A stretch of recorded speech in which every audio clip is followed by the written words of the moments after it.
Why did the British abolish the slave trade? My name's Krista Petley. I'm Professor of Atlantic History at the University of Southampton, and I'd like to talk to you about that question. Now, on the face of it, it might seem like a fairly straightforward question to answer. The slave trade, of course, was an atrocity, so ending it might seem to us to be the obvious thing to do. But thought about historically, actually this is quite a tricky question for us as historians to make sense of.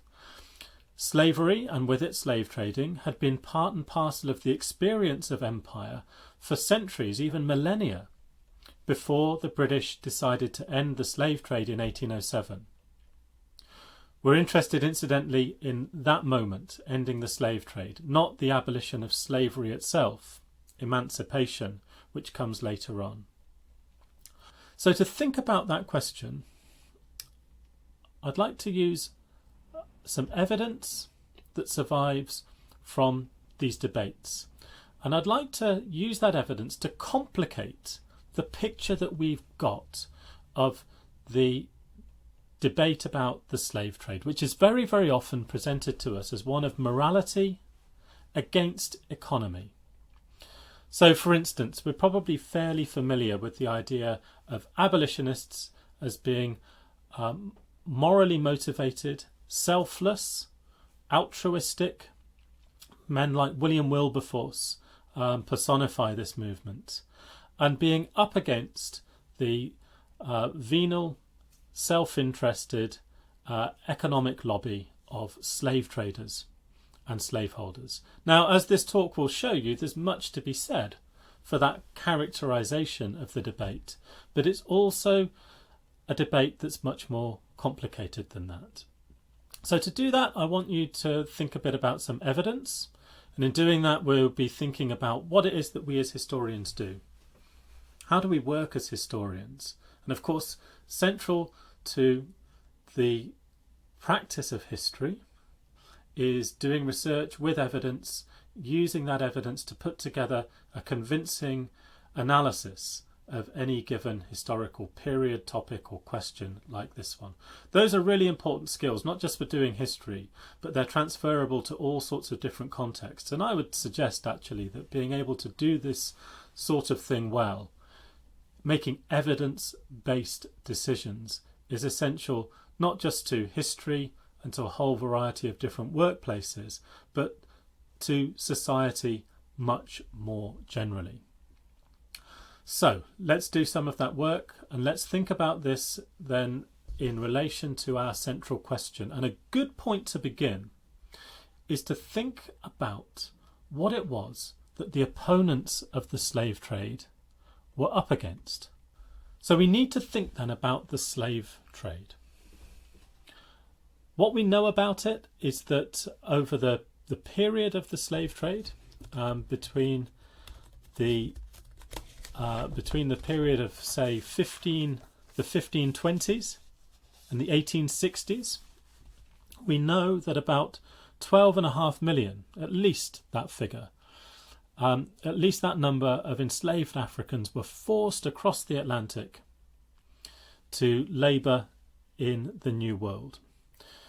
More than 1 in 4 of those captive Africans left on a vessel headed for part of the British Empire, going to the sorts of property that you can see illustrated in the slide in front of you, a sugar plantation. And the major destination for enslaved people within the British Empire, within the British Caribbean, was the colony of Jamaica.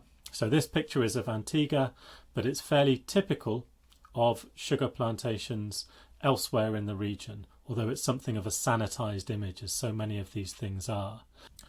The slave trade is extremely deadly. Many enslaved people, in fact, died before they reached the African coast. Many died before the vessel arrived to transport them across to the New World. We know that on the notorious Middle Passage between Africa and the New World, about 1 in every 6 enslaved people forced aboard a slave ship died, didn't make it across the Atlantic. And even then, the first few months for any enslaved person within the Americas were extremely dangerous, and many more died in that particular period. Those who survived did this kind of work, working on a sugar plantation to raise sugar that was, of course, transported back to Europe for sale. And that process helped to transform the consumption habits of people back in Europe. So in England, for example, we have people who are consuming this in so many different ways: cakes, tarts, scones, sweet tea, sweet coffee, hot chocolate, you name it. The ways in which the sugar trade transformed the diet of English and British people in the 18th century were really quite far-reaching. Also, though, of course, this trade made fortunes for those people who had invested in it. So the owners of sugar plantations, like the Taylor family pictured here, but also those who invested in the slave trade, often stood to make a considerable amount of money. They were also quite well politically connected, a very powerful lobby group. So that's something, then, of what the abolitionists were up against when they started to criticise the British slave system at the end of the 18th century.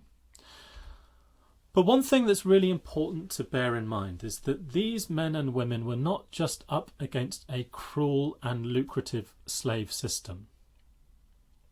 They were not just up against wealthy and well-connected men.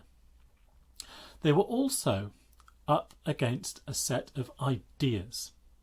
And so the source that you can see in front of you here expresses some of those ideas that were presented by the slave holders, by the plantation owners. What you have here are the ideas of a planter called Edward Long, a British author who owned sugar plantations on the island of Jamaica. And here you can see that Long is making the case that enslaved children, women and men were merely a commodity.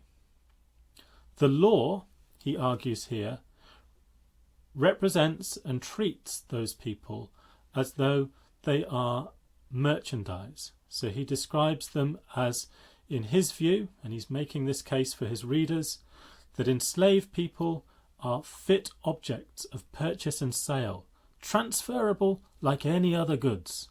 And he says that this is common sense. This has long been the practice. It has been supported by Parliament through legislation. He describes it here as the national sense. This is something that is a long-standing practice and accepted practice. So abolitionists are working against that. And this is why that is so revolutionary. What you can see in front of you there is the famous logo and slogan of the British abolition movement. The kneeling slave with the slogan, "Am I not a man and a brother?" It was distributed around the country by Josiah Wedgwood, who was a member of a committee that came together in 1787 to begin a campaign against the slave trade. And what I would like you to do is to have a look at this image and have a think about it. Why is it that something like this might appear so revolutionary? How is it that this challenges those ideas that you saw on the previous slide, expressed by the slaveholder, Edward Long? Another thing we could think about is why it happens at this point. Why is it 1787, not 1687 or 1887? Now that's a really important question to think about. It's not something we've got time to go into here. And so for now we should concentrate on this particular image. Versions of this design circulated all around Britain. It appears on pottery, it appears on jewellery, in anti-slavery publications. It becomes part of a nationwide campaign. It was a mass popular campaign and one of the first and most influential examples of pressure group politics. Here were people with a really strong sense of moral purpose, coming together with this strong image and set of ideas, determined to turn all of that into legislation and to make a substantial change. And this is a really, really important episode, a defining episode in British history. It's necessary also to think about how this image and the slogan have their limits. The idea of enslaved people being men and brothers is one that comes from a really strongly held Christian view that all people are made in God's image. Abolitionists, as you can see from what you've got in front of you, wanted to evoke sympathy for slaves. That's what this is designed to trigger in you, the viewer. Look at the figure, kneeling, without much in terms of clothing, chained. It's designed to provoke sympathy. It's designed also, you could argue, to provoke a sense of pity. This person is asking you for your help.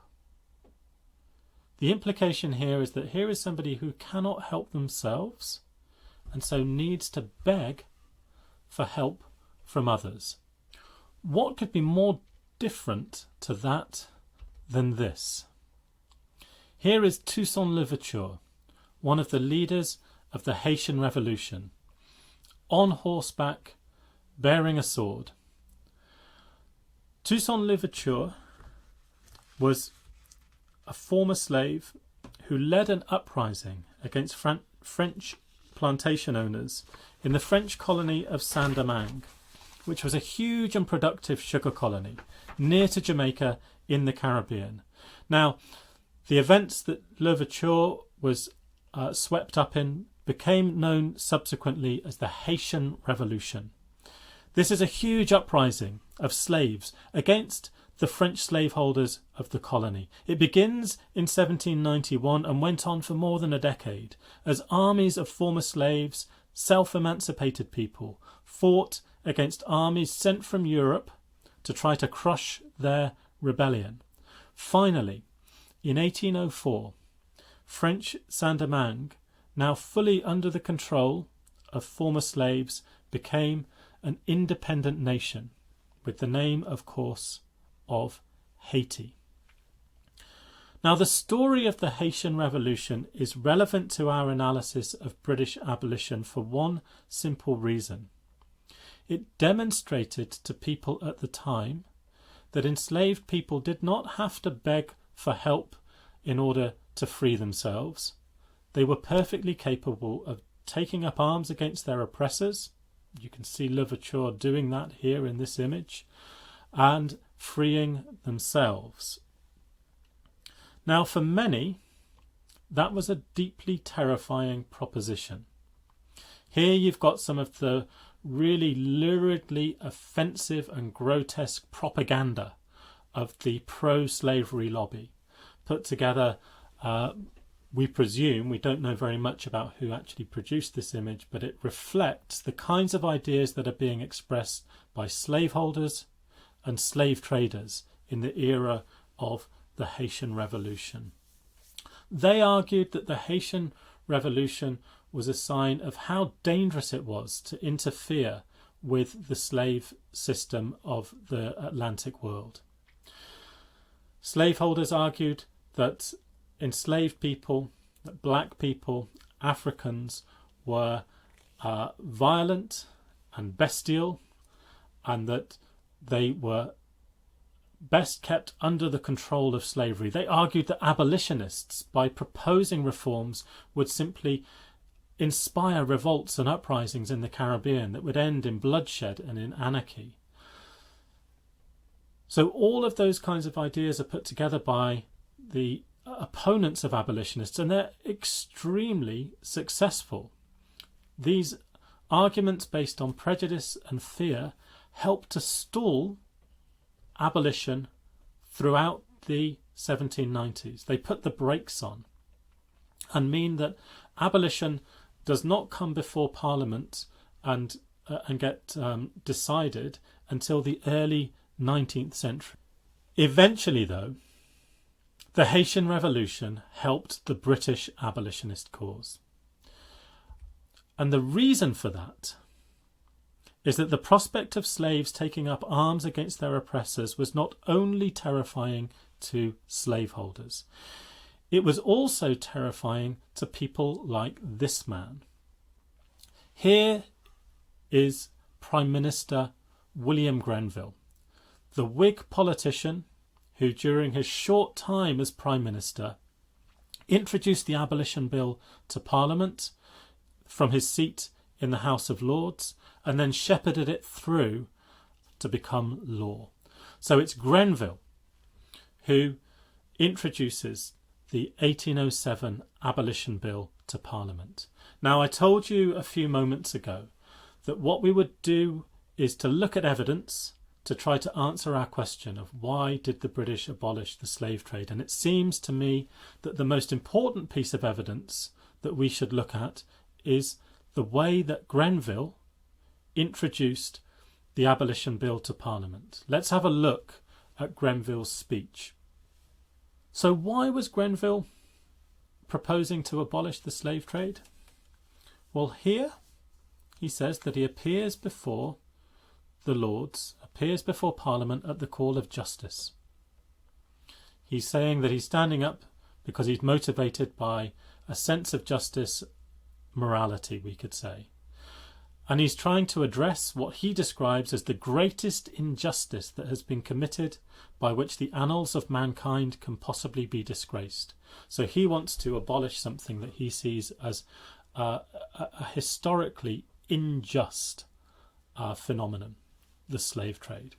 So morality clearly has something to do with it for Grenville. But that's not the only basis on which he introduces this legislation to the House of Lords.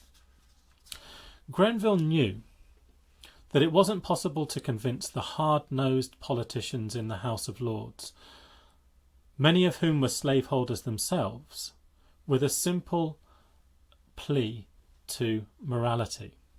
He also appears to have believed very strongly himself that the abolition of the slave trade was necessary because it served the national interest. So how did he think that abolition served the national interest? Or as he expresses it in the language of the time, was justifiable on the grounds of policy? The short answer to that is Haiti. There are a number of things that Grenville talks about in this speech as practical reasons for the abolition of the slave trade, but one of the most prominent is the example of the Haitian Revolution. What had happened to French Saint-Domingue? And here what Grenville was doing was drawing on some of the recent arguments that abolitionists had made. You saw that they began their campaign with the "Am I not a man and a brother" slogan, and with a strong appeal to British sympathy. But their campaign became more sophisticated and wide-ranging by the early 19th century, and they'd begun to add practical as well as moral arguments to their case. They reasoned that ending the transatlantic trade in slaves from Africa would not damage the colonies, as the slaveholders claimed, nor would it bring about an immediate end to slavery.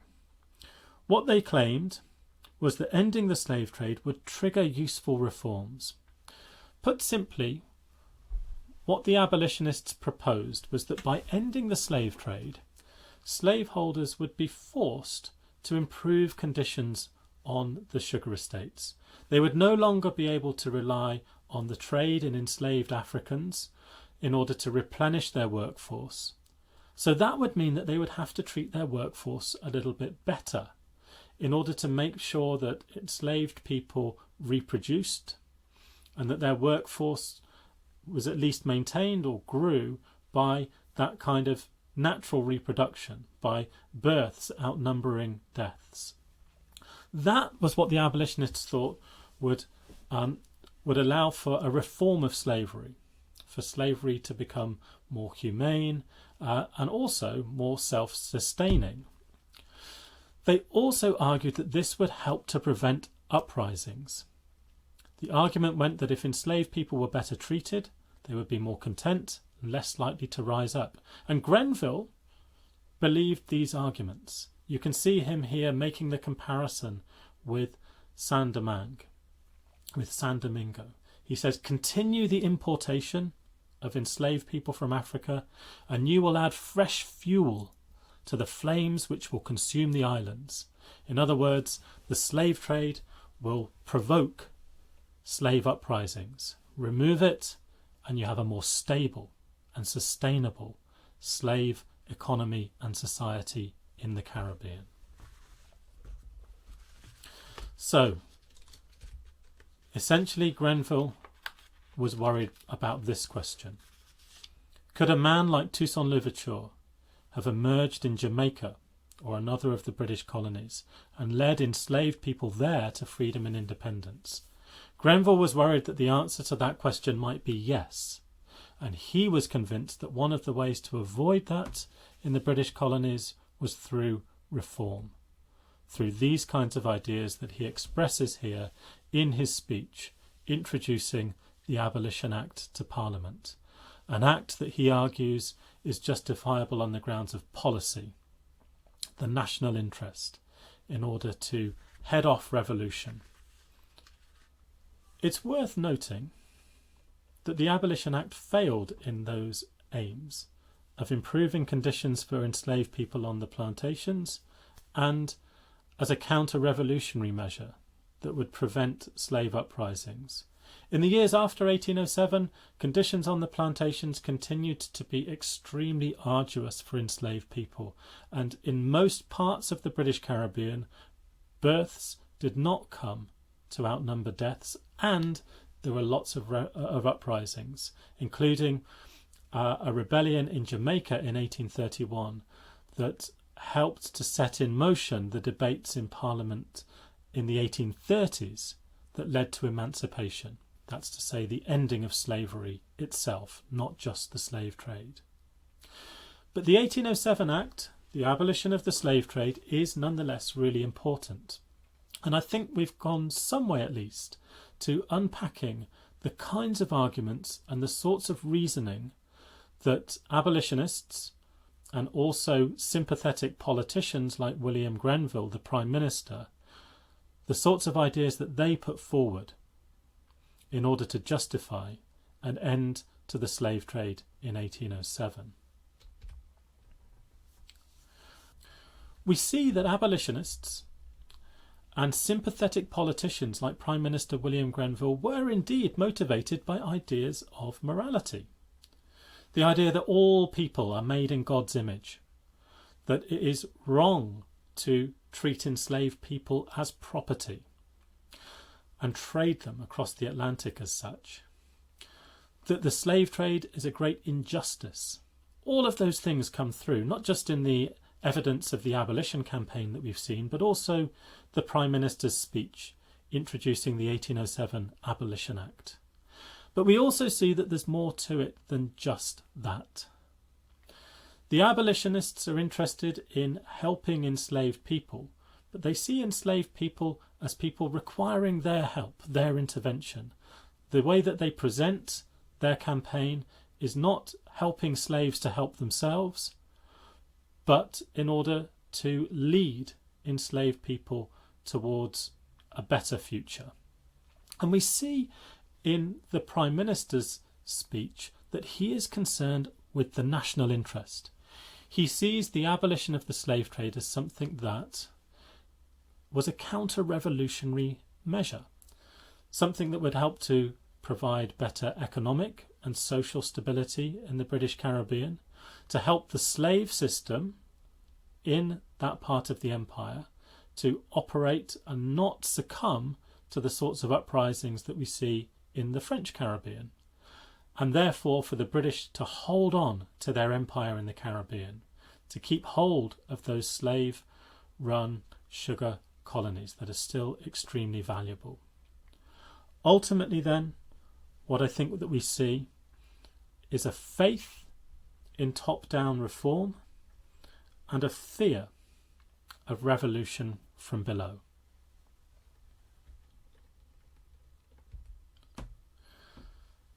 So those are some thoughts using evidence about how we can complicate the answer that we might give to the question of why did the British abolish the slave trade?